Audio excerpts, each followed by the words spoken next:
Hey, I'm Matt. This is the 10-Minute Bible Hour, and in just a minute we're definitely going to talk about the Bible, but first, I have to show you something that is figuratively the coolest thing I've ever seen. This tiny little lake is filled with literally the coldest water I've probably ever fished in, because it is literally being fed by what's left of this glacier right here, and this water is literally 6 inches deep and figuratively teeming with monster, figuratively, brook trout. I'm up here at literally 9,854 feet in northern Wyoming, figuratively a stone's throw from Montana, and this is one of the most enjoyable afternoons I have ever had fishing or otherwise. But in that whole literally, figuratively thing that seems to keep coming up right now, that has become a rather tortured pair of twin words. And the reason is because when people say literally, they usually mean figuratively, and when people say figuratively, well, they don't usually say figuratively. But those twin words are also tricky when it comes to the Bible, because there's a lot of controversy about whether or not the Bible is a document that should be read literally, or if the whole thing is sort of a parable or a myth, or something to be taken as a gentle guide for life that doesn't really mean exactly what it says. Well, I would argue that the answer to the question of should the Bible be taken literally is a little more nuanced than yes or no. Surprise, I'm into that kind of thing. So I am going to go figuratively slay some more brook trout right now, and then we're literally going to talk about that question.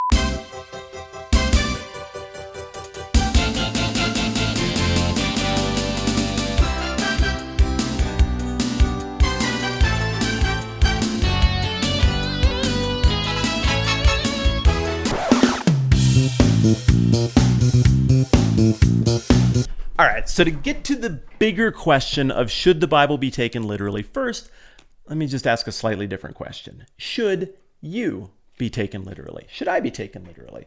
And I think the answer is yes, of course we should be taken literally whenever we're being literal and intended to be taken literally. But also, we have a social expectation of each other that we can use common sense to understand when we're joking about stuff, or using hyperbole to exaggerate, to illustrate a point, or using sarcasm to say something so absurd that we're actually saying the opposite. If you and I go and sit down at a Chili's bar and grill and enjoy some delicious queso dip together and talk about the world, we're going to employ like 50 different, that's hyperbole, communication techniques that are all relaying truth about what we think and who we are and what our opinions are and all of that, but they're not all coming through the front door with literalism. If we're sitting across the table from each other, there's probably just one genre in play, and that genre of communication is two people talking at Chili's. That's a lunch chat. But the Bible has multiple genres, and that really adds a wrinkle to this. The majority of the Bible, I guess I would say, is history. It's just a literal description of literally what happened. Now, stylistically, that's a little different in more of the ancient Near Eastern style of the Old Testament of storytelling, and the more Greek looks a little bit more like how we do it now style that we see in the New Testament. But these things, even the crazy fantastical stuff that's hard to know what to do with, it's held out as having actually happened. So that's pretty easy. But if you look a little closer at that history, you see there are some parts where we have to use our nuance brain as well there, and we can't just take it literally. And so what about when Jesus is teaching in parables? It's a historical recording of what he said, but what he said is employing imagery and symbolism. And again, I think this is pretty easy, and we can just naturally parse that out. It gets a little bit trickier when we get to other genres, like poetry. There's music in the Bible. And so, I don't know, what do you do with a poem? What do you do when you hear a pop song? You know it's not literal, but you know it is literally making an important point that is discernible. Well, the same thing happens with the Psalms. You've also got, throughout the Bible, and the New Testament in particular, you've got letters, right? You have correspondence between one individual and a group of other people or another individual. What do you do with that? I mean, now that's becoming really, frankly, interpretively difficult. Is that literal? Well, that letter was literally written. Those are literally the words that were there. And at times we see the author literally telling the recipient, like, hey, do this. This is important. At other times, we see the author literally employing personal preference language or relational language. And at one point in the book of Galatians, the author Paul goes so far in his frustration with people who are doing Christianity in a weird, creepy, controlling way to be like, you know what?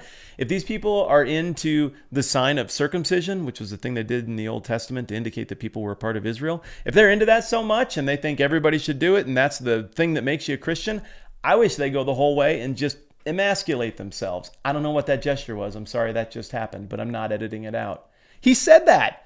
Like, well, does he actually want people to go around with like little hacksaws or something? And like, come on.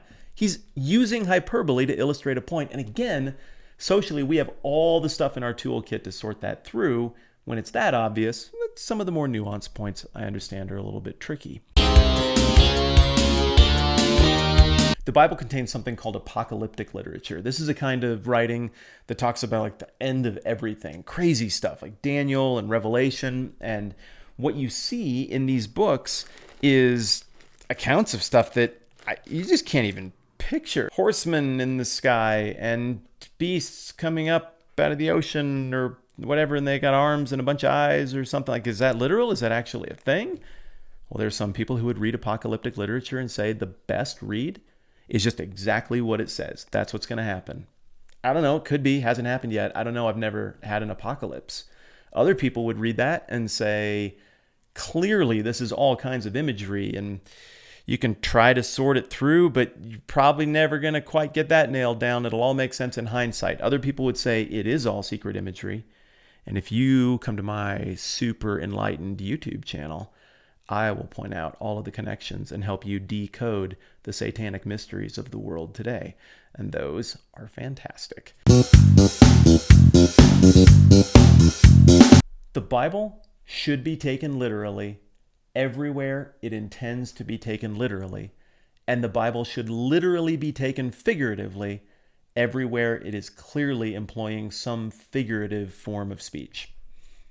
Am I driving you crazy? Is that just maddeningly frustrating? I get how that could feel like weaseling, but I really think it's the right answer. And I think if you consider what you know about interpersonal communication, you realize that what I just said is how we do it everywhere else. And that those interpretive principles, though we might have to extend some grace and agree to disagree on some different reads, that interpretive principle is one that is sustainable for personal reflection on the Bible and for communication with other people about it as well. If this just opened a giant can of worms for you, good, because I'm going to do more nuts and bolts of the Bible videos about biblical interpretation coming up, and this is just kind of scratching the surface. So should the Bible be taken literally? Yep, everywhere it wants to be. Should it be taken figuratively? Well, yeah, sometimes. Literally, it should be taken figuratively. Hope that's helpful. I'm Matt. This is the 10-Minute Bible Hour. See you soon.